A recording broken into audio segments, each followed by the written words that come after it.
Welcome to your English Course 3. In Unit 1, we listened, talked, read, and wrote about the activities we enjoy doing in our spare time, our hobbies. Congratulations to those of you who sent the activity and demonstrated your competence on this topic. In Unit 2, we are going to listen, talk, read, and write about food, but not only as those products we eat or drink to survive as living beings. More importantly, we are going to talk about food as a reflection of culture. Food is an expression of society, history, community, power, values, artistry, and creativity. You have probably heard about acculturation and gastrodiplomacy. Acculturation is what happens when immigrant communities arrive in a foreign country. They progressively adopt and adapt the new country's eating habits, but at the same time, they teach and share the native cuisine.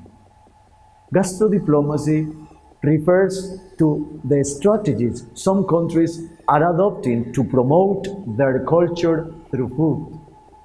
Among those countries, we have Mexico, Peru, and Thailand.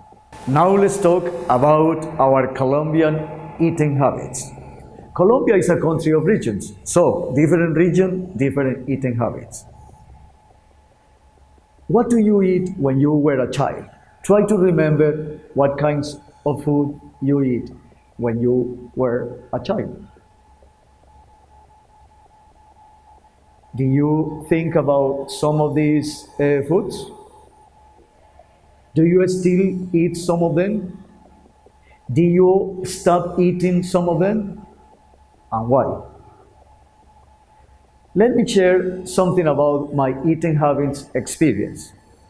I was born in a typical Antiochian town in the center of the state.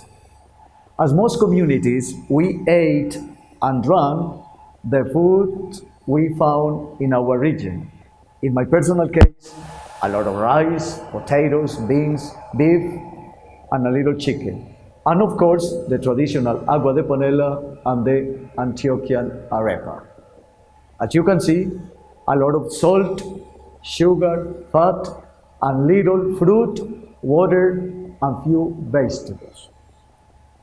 But my eating habits had to change. When I grew up, I had to change my eating habits because of reason of time or for health reasons. Now I eat a lighter breakfast, a more balanced lunch, and a lighter dinner in the evening. As I am getting older, I eat more fruit, drink more water, eat more vegetables, and of course, I consume less fatty or salty foods. Recently, I stopped eating red meat. Instead, I eat more chicken and fish. They are softer, healthier, and more delicious.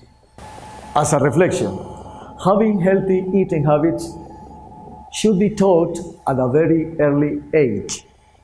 That is, increasing the consume of the products suggested at the bottom of the food pyramid and reducing the intake of the products presented on the top of the food pyramid. This way, our children will grow in a better way and will avoid overweight problems in the future. As adults, we can also improve our quality of life. It has been demonstrated that a lot of illnesses, sicknesses, or health problems are caused by the lack of the consume of certain foods or the excessive intake of others. Remember, you are what you eat. Thank you. Finally, as learning activities, evidencias de aprendizaje, By the end of this unit, you are going to work on these two specific tasks.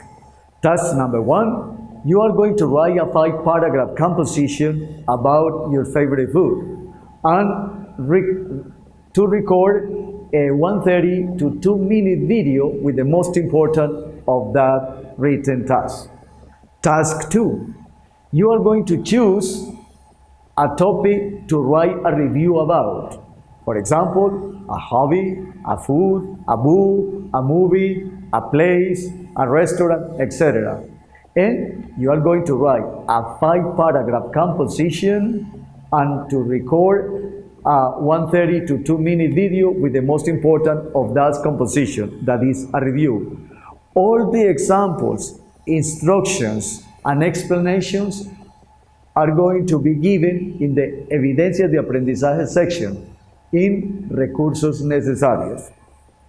You will have a lot of time to do this activity, you will have a lot of resources, and the most important is that you do the exercises, answer the lessons, and get familiarized with the activity. If you have any question, remember that you can write through the forum Preguntar al Tutor. Remember, do the exercises before starting doing your task.